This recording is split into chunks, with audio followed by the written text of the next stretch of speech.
And we are live. All right, Hello, I'm Kelsey Carper, and I'm Hugh Mead.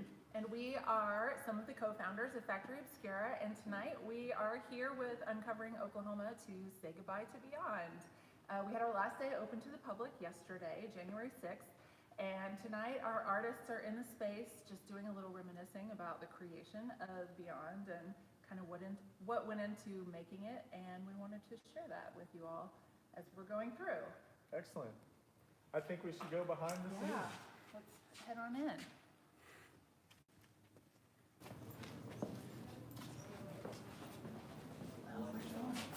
I don't know. Lawrence Knapp, can you come and talk with me about this chandelier project? Of course. So this is, Lawrence Knapp. I'm a visual artist here in Oklahoma City. and he's one of our many Factory Obscura artists, and everything that we do is intended to be a collaborative effort among many artists who have different skills and different aesthetics and different things to bring to the table. So in this particular instance, this enormous moon chandelier was originally envisioned as about 10 feet tall, and then with the restrictions of our spaces, we shrunk that down a bit.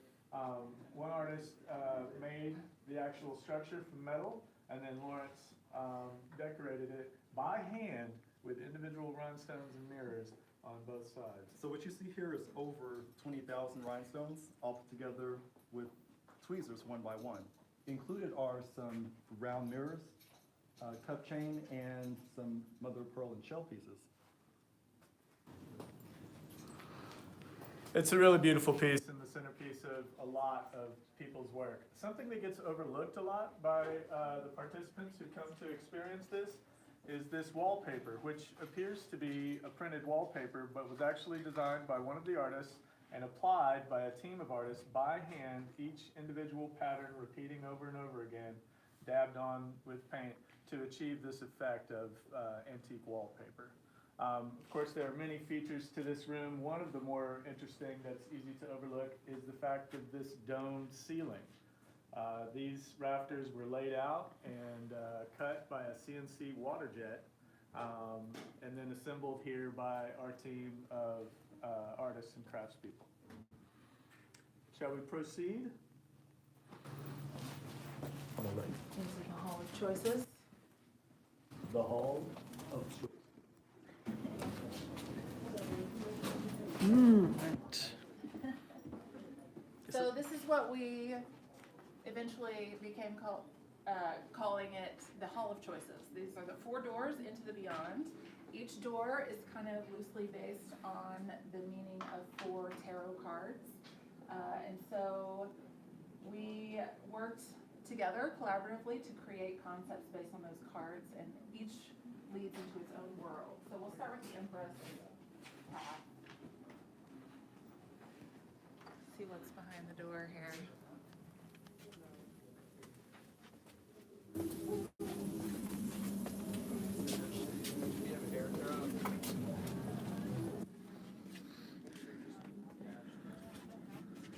So here we have a few of the artists who worked in this area in particular on the Empress team.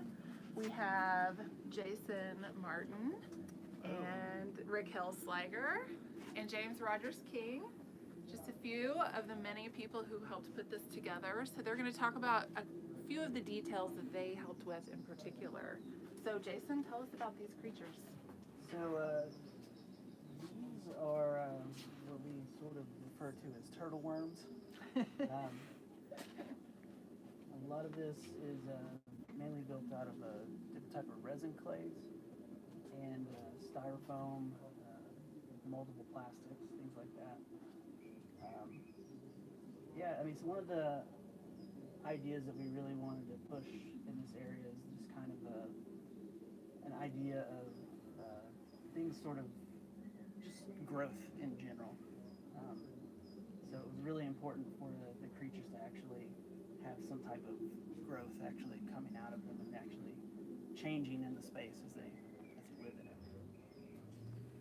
Cool, thank you.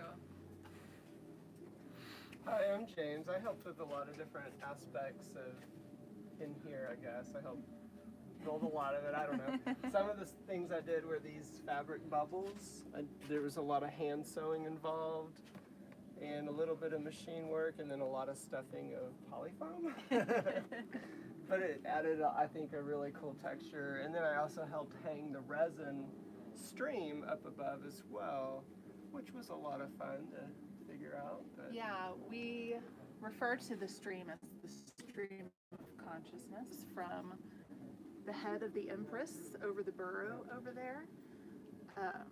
And the stream itself is made of individual pieces of cast resin with different pigments and sparkles and dyes incorporated throughout them to give kind of a water effect. And this is Raquel, and she also helped create a lot of these crocheted pieces. These were a lot of fun to make. Yes, they were. Really fun to squish. And we had a lot of volunteers who helped with these too, Yeah, who quite a also few. had a lot of fun making them. It was fun making these. I actually would take them to work at my day job and make them. People were like, "What are you doing?" I'd be like, "It's top secret." I'll just have to buy a tell pass you. and find out. This piece of the stream, though, I think it's this one that everybody used their heads to hold up, literally, so we can attach it up there. So that was really fun. Yeah, it was definitely a team effort It getting all of that was on the epic. ceiling. Yeah, for sure. As we always say, teamwork makes the dream work. Teamwork is the dream work. And what's inside here? Yeah, so that climb up tower leads to, when you get to the top, there's a window that looks out into what you would see above the surface of the stream of consciousness. Just creatures from the moon path getting a drink from the stream. Yeah. So let's head over to the moon path and see those creatures. We'll talk a little bit about how they were made. Is there anything like hidden or little missed details that people may not have realized when they were coming through this room? You know, I think a lot of people probably missed this little scene right here, which we call the pirate bugs. They are two very large bug-like creatures who are having a sword fight on a pile of treasure. Gonna see it in Yeah, a some minute. light, thank you. Don't forget their hats. It's crucial to be a pirate to have a pirate hat. Yes, absolutely. Or else, how do you know the There's pirates? also a lot of tiny details in here with these little mushrooms and tiny little bugs that are all over the walls. And also the space evolves over time as much as we can. Artists continue to add things. And up here in the loft are actually some windows into another scene that was added well after we opened. And so some people may not realize that that's up there either. All right, let's head into moon. All right, on to the next.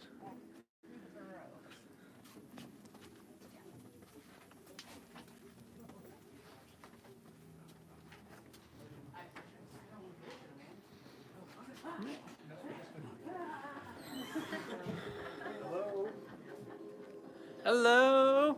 I'm Nick Lillard, and I worked on the space llamas, or moon deer, and there's a bunch of other names as well. I made the understructure. Unicorns is one of my favorite names I've Moonicorns. heard. Yeah. Cassie Stover conceptualized these, and then I kind of helped dimensionalize them out of metal, and they didn't fit in my studio, so actually the heads can can unbolt in case you ever need to do that. And then Cassie came and, well, we had electronics on the inside. Lawrence helped with that. And of course they have a heartbeat. It's kind of like one of my big dogs, you know, like a Irish setter or something. Yeah, they're very cuddly. Yes. I think Rabbit. these are, it's almost unfortunate that people didn't get to see these at every stage of the process because they really evolved and they were so interesting. Even just the steel understructure that you welded together was beautiful on its own, and then we added the lights and the electronics and the That's fur true. and everything, That's true. and they just took on a new life at each stage. Well, eventually they might go backwards and then forwards again in some other way. Who knows? Yeah, I because think the these steel's will make another appearance in a future they'll probably look very different. We'll Exactly. find a way to use them in another way. One sort of tidbit is that this white fur is the same white fur that was on the wall in the cloud area in Shift, and it just so happened to be exactly the amount of white fur we needed to cover both of these creatures. Meant to be. There was very little scrap left. I planned that out. Yes, we did that on purpose. Absolutely. So if we go this way, Lawrence is going to show us some of the things that he worked on. One of these is controlled with a bundle of one LED, about 32 points of light controlled by one LED, and they're spread across, and these were all built by hand. They're all controlled by a microprocessor, and in another iteration, these would be part of an interactive installation where you can actually they'll actually move and change in shape, or change colors and texture. But as it is, I think they did a good job of kind of giving you that sense of spacescape that's both near and far. Yeah, as it you feels walk very through. vast when you approach it. These are the sound panels. These were a combination of my efforts and David Weber, one of the artists sound engineers and artists who put these together. These combine a combination of sacred geometry and musical theory to kind of create these interesting panels where when you touch them, they create a series of sounds from different shapes.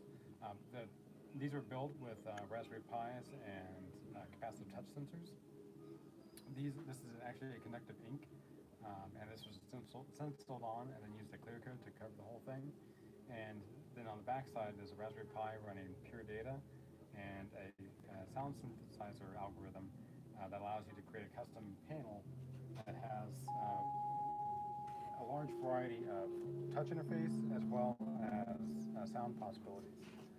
I think this was one of the most fun kind of surprises for guests in the Beyond experience, just because at first glance they look like a more traditional painting, and so your impulse is to not touch them, I think, but because we had encouraged everyone to touch things, they were often pleasantly surprised by the sound that they made.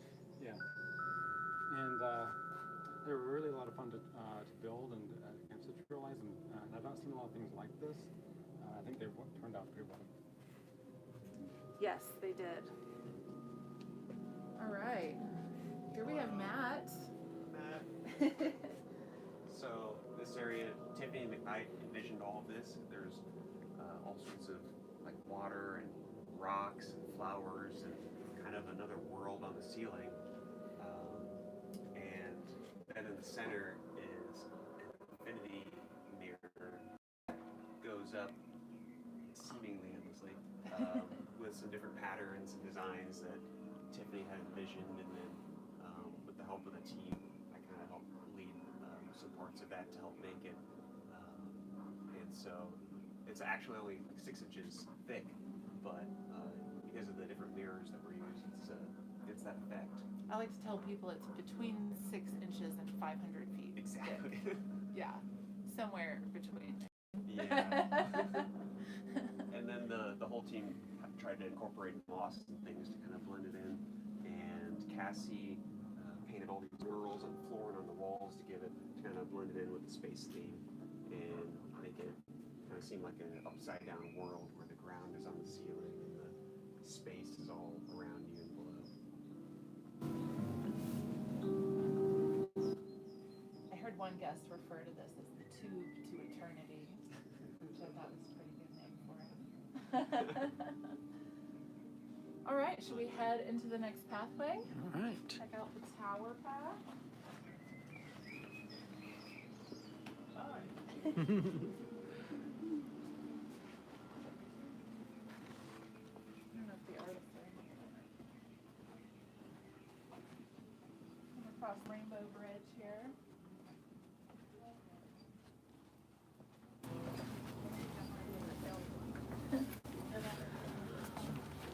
Here's Sarah Cowen. She's one of the artists who worked on this fantastic detail of this pathway. You want to tell us about it? Yeah, this house here is made all of recycled materials. It was originally just meant to house this video monitor in here. My son made some stop motion films, like 5 minutes worth of content, and we were just gonna put it inside a frame, and then I realized, wait, why don't I just make it an actual television station inside a fairy's living room? And then it kind of grew out from there. And every material here is actually just scavenged from other projects. Like I literally was going through the trash from the carpenter. Yeah, every single thing. Like there's sweater scraps that I dug out of our fabric bag out there to make the upholstery on the chair. But there's some Easter eggs in there too if you're looking really closely. And there's even a tiny little Lawrence Naff piece in there on the wall. Yeah, I had a lot of fun making that. And it was, yeah, we wouldn't realize that it's a 5-minute video for such a tiny, just details incredible. Chris, do you want to come tell us about these dragons over here? Thank you, Sarah. Yeah, I've got 2 of these. I made them out of a lot of stuff that was going to go to waste that I pulled out from the bar I work in on the side. These are for my amaretto bottles. These hold the beers. These are caps for orange juice. There is other little things, but all these vibrant colors are going to go to waste. And Chris, am I correct in saying that there's no adhesives used in assembling this? It's mostly like snap together or Yeah. zip ties? I use zip ties, Yeah. or just friction, like some of these little teeth can like pop out. And Yeah, it's amazing how you find those pieces that are not meant to go together, but they fit together perfectly. yeah, those come off of a fast food surface for the teeth. As well as the eyes.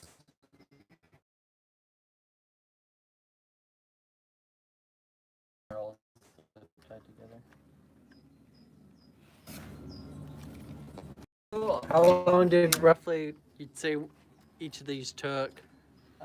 The assembly takes designing it takes a lot longer, but it's not a direct path. There's a lot of indirect discoveries that lead up to. Like I had this head kind of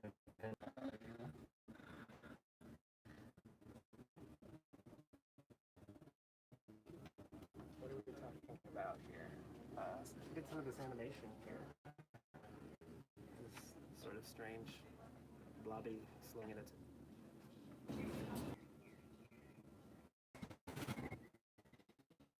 And then Sam is also featured in this I was the model. Matt Miller, the video. I'll head into the death experience, and Lee is gonna lead the way.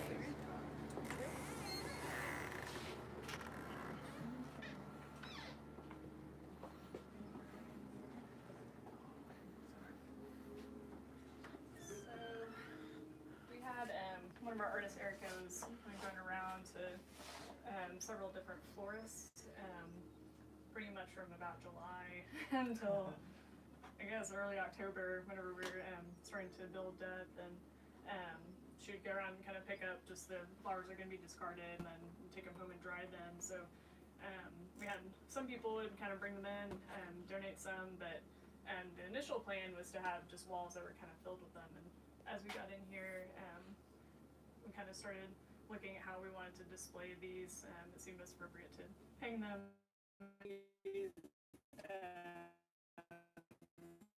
So it's kind of timed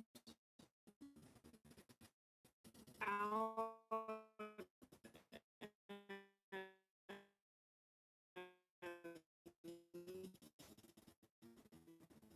In a really long frequency, so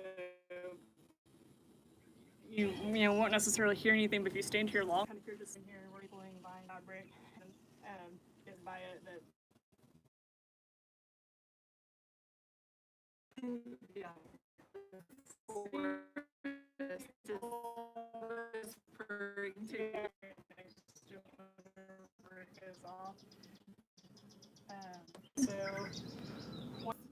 There's more breaks there's than when we definitely more started. breaks now. yeah. So this, the hair wall is referring to a Victorian tradition, right? Of collecting hair from loved ones. So, but every time I went home, I would find some of it. Yeah, my horse. Yes, yeah. And Plaster casts and incorporate it into the enormous tree that you do. And I just, some of these details, it's interesting to me that some of these are artists on our team. Are they all artists, or were there no, some of them are just volunteers. I think that's people mine who could right sit there. still? I think Jason put it in. maybe that's Phil. Oh, right. Yes, So, yeah. yeah. Phil got married in our space. Yeah, he did. Jill's in here somewhere, I think. Okay. Anyway, details like that, don't get explained to.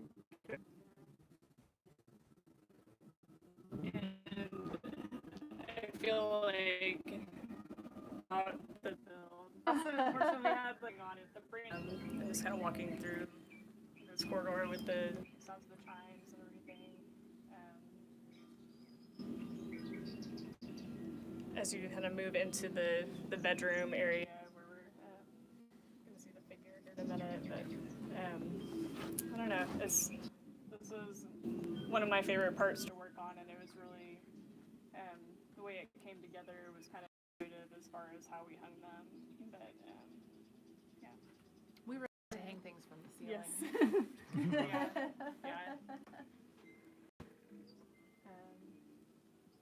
And then it's really dark in this area, which you'll notice. And I didn't even point out the fruits that were kind of back in the early part. But the specimen trees, we call it, these jars are all created by artists on the team. There's just little details in there, and sort of kind of first worm down there.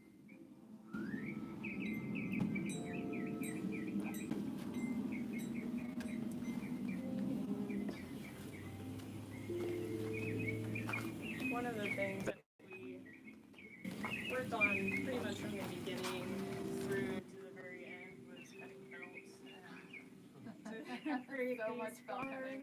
Yeah, and the panels that are hung on the ceiling and on the wall behind the bed. A lot of time went into cutting and Those are all assembling those. hundreds of Yes. individually cut pieces of felt that were, sometimes volunteers and sometimes other artists were provided with a template and some material, basically a pattern, and asked to trace and cut and trace and cut. And then, the artists came in and together, each one had to be stapled or otherwise, fixed into place. And so the amount of work that this represents, even though it's visually very compelling and stunning, and you can see that it's complex, I think one of the things that people don't necessarily take in is just how much actual hand work is involved in creating. This was an empty garage, this whole experience, one big empty room, and so everything that you see in an experience like this is handmade by an artist or a craftsperson or somebody from the team, a volunteer who's been trained to do something. And I just wanted to recognize for a moment just how much work, even in just this one space, is represented. I feel like this space, the bedroom area here, got some of the most emotional responses Absolutely. from our visitors to Beyond, and in a lot of different ways too. Like people interpreted it in a lot of different ways, but I feel like everyone came out of it with a really positive perception of what transformation can be. Right. Which was really meaningful for us. Right. I think some of what we provide too, even directly, this tree is meant for you to write a note, and whatever that note is entirely up to the participant. And then we've provided, writing utensils. Usually there's a pad of paper right here. And then once the note is done, it's folded and placed into this trunk. And on the winter solstice, we had a celebration, and we took all of those hundreds and hundreds and hundreds of notes that had accumulated in the tree, and we burned them in our fire bowl, in a special crescent moon fire bowl that we made for it. And it was a remarkably compelling experience for a lot of folks. They have remarked that they enjoyed that they were able to make that, leave that, note here. It's cathartic in a way. Right. Yeah. One thing I want to point out too is that we made, the artists all made special accommodation to create this sort of under the bed experience that I think sometimes gets missed. It has its own little soundtrack. It's a very comforting, small place to be, that is reminiscent of when you were a child perhaps and crawled under your bed, and it seems like sort of a very different place than the rest of the world somehow. Any final thoughts and last surprising comments and experiences people have had with Beyond? I think what always surprises me is how just very positive everybody, wants to convey once they've left here, and often it's that it has had a therapeutic effect of some kind, that they really, it changed their outlook, even if temporarily, because they were separated from their normal experience and brought to this different place. Yeah, we had incredible support from our community in creating Beyond and Shift, our first experience. And I've just been amazed at how many people and what a diverse range of people and how far away people came to come have this experience with us. So it really means a lot, and we're grateful that everyone came to share with us. Yes. Did we talk about the end parlor? No, we didn't. We should Let's go talk in about there the for exit. our final notes.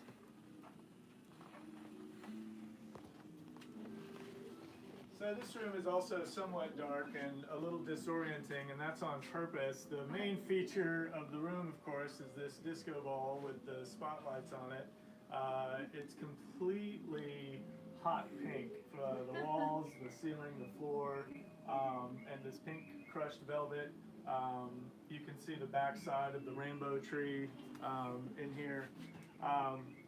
But part of what I like about this room is that it returns. Every path exits into this room, and it's kind of a blank slate for whatever you want. It's got this kind of jingly little soundtrack and this sort of, array of lights and this monochrome feeling of sort of, we've called it, the Rebirth Lounge, the exit parlor. But all of these paths, like most of our experiences, kind of begin in a sort of common area, the first parlor, and then they diverge based on the choices that you make, and then they return again at some point to this other common space. And we wanted to take people on that journey. And one fun fact, the soundtrack in this room is actually a sort of samba version of the song that was in our first promo video that we did for Beyond. Right, that's right. That was sort of chimes. Chimes, yeah. But our sound team took it and reimagined it as this sort of something you might hear in a waiting room, maybe? Right, yeah, or an elevator. Or a lot of elevator. people have the reaction that this reminds them of David Lynch, this particular room. And there was another one that they would say. The waiting was room in Beetlejuice. The waiting room in Beetlejuice, yes. Yeah. Even though it doesn't look like it, it has a feeling. Yeah, And of course, we're all about creating feelings. So yeah, this is where Beyond ends. Thank you for